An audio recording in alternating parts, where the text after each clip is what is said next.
आइए जानते हैं आज की कुछ प्रमुख अंतर्राष्ट्रीय खबरों को। पहले एक नजर आज की हेडलाइंस पर। आज जोशीमठ में रात्रि प्रवास करेंगे सीएम धामी, नड्डा ने फोन पर ली स्थिति की जानकारी।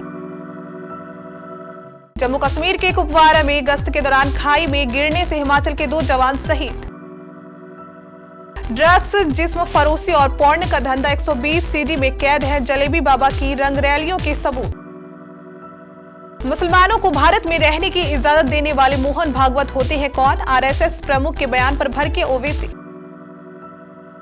भारतीय मुसलमानों के लिए सऊदी अरब से आई खुशखबरी, यूपी के लोगों को होगा सबसे ज्यादा फायदा। कोरोना संकट पर पड़ोसी देशों से भिड़ गया चीन, अपने यात्रियों को रोकने पर 2 देशों के खिलाफ उठाया ये कदम। पीएम बनने के बाद भी 3 मूर्ति भवन में रहने से लाल बहादुर शास्त्री ने किया था इनकार। कंगाल पाकिस्तान के लिए एक और बुरी खबर, पासपोर्ट रैंकिंग में लुटेरों के देश सोमालिया से पीछे, भारत ने दिखाया दम। राखी सावंत ने बॉयफ्रेंड आदिल दुरानी से रचा ली शादी, हाथ में दिखा कोर्ट मैरिज का सर्टिफिकेट। और पृथ्वी साव के बल्ले ने उगली आग, 400 रनों से चूके, दिया बीसीसीआई सेलेक्टर्स को मुंहतोड़ जवाब। जोशीमठ इस समय बड़े संकट का सामना कर रहा है। भू धसाव से लगातार घरों में दरारें पड़ रही हैं। इस बीच जोशीमठ में प्रशासन के साथ स्थानीय लोगों की मुआवजे को लेकर चल रही बैठक में बात नहीं बनी।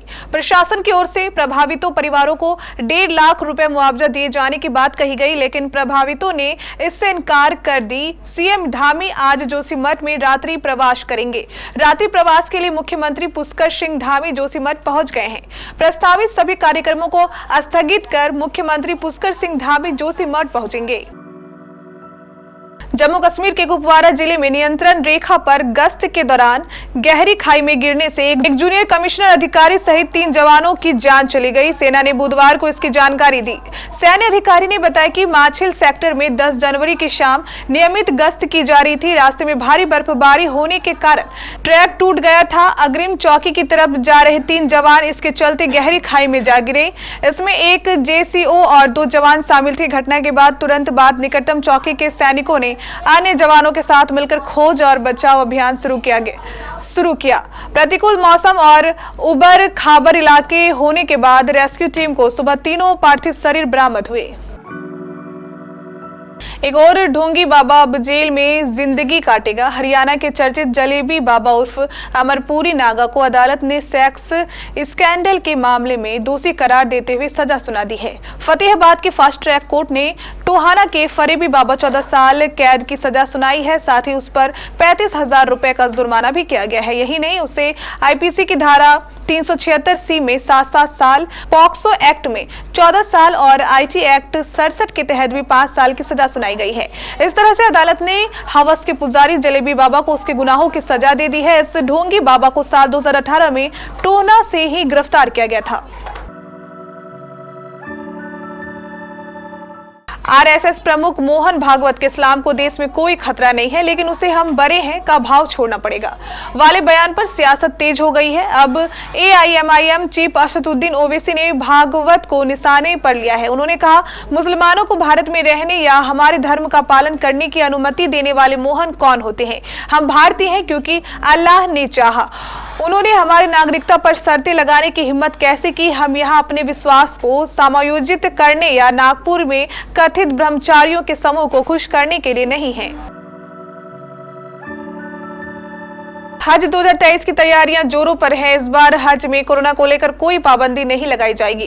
खास बात यह है कि सऊदी अरब ने भारतीय मुसलमानों के लिए एक अच्छा फैसला लिया है। सऊदी अरब ने अब भारत का हज कोटा 1,75,000 से बढ़ाकर 2 लाख कर दिया गया है। इस फैसले के बाद उत्तर प्रदेश, पश्चिम बंगाल, आंध्र प्रदेश और बिहार जैसे बड़े राज्यों के सभी हज आवेदक इस साल तीर्थ यात्रा पर जा सकते हैं, क्योंकि कोर्ट में बढ़ोतरी के बाद उनकी वेटिंग लिस्ट को मंजूरी दे दी गई है। इस साल फरवरी में सऊदी क्राउन प्रिंस मोहम्मद बिन सलमान ने प्रधानमंत्री नरेंद्र मोदी के साथ एक बैठक में घोषणा की थी कि भारतीय हज कोर्ट में 25,000 की बढ़ोतरी के साथ इसे 2 लाख कर दिया जाएगा।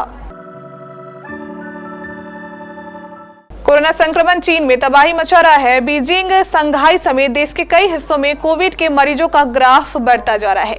लेकिन इन्हीं खबरों के बीच चीन की तरफ से अपने बॉर्डर खोल देने के फैसले ने सभी देशों को हैरान कर दिया, जिसके बाद कई देश इस बात को लेकर चिंतित हैं कि चीन के इस फैसले से कहीं एक बार फिर महामारी का विकराल रूप ना देखना पड़ जाए। ऐसे में कई देशों ने चीन से आने वाले यात्रियों पर प्रतिबंध लगाए, जिसमें जापान और कोरिया भी शामिल है। इसी बीच अब खबर है कि चीन ने पलटवार करते हुए साउथ कोरिया और जापान के नागरिकों के लिए शॉर्ट टर्म वीजा जारी करने पर रोक लगा दी है। मीडिया रिपोर्ट्स की माने तो चीन के दूतावास ने बयान में कहा कि साउथ कोरिया में चीन के यात्रियों पर प्रतिबंध लगाया जा रहा है, जिसकी वजह से हम ये रोक लगा रहे हैं। भारत के दूसरे प्रधानमंत्री स्वर्गीय लाल बहादुर शास्त्री की आज पुण्यतिथि है। छोटा कद, साफ सुथरी छवि और सादगी भरा व्यक्तित्व। लाल बहादुर को जब भी हम याद करते हैं, हमारे जहन में ये तस्वीर सहसा के सामने आ जाती है। शास्त्री 1.5 साल तक भारत के प्रधानमंत्री रहे। साल 2086 में आज ही के दिन ताशकंद में उन्होंने अंतिम सांस ली थी। जिस व्यक्ति का राजनीतिक जीवन इतना साफ रहा हो, जिसका कोई पॉलिटिकल दुश्मन ना रहा हो, उसकी ताशकंद में अचानक हुई मौत अब भी सवाल है।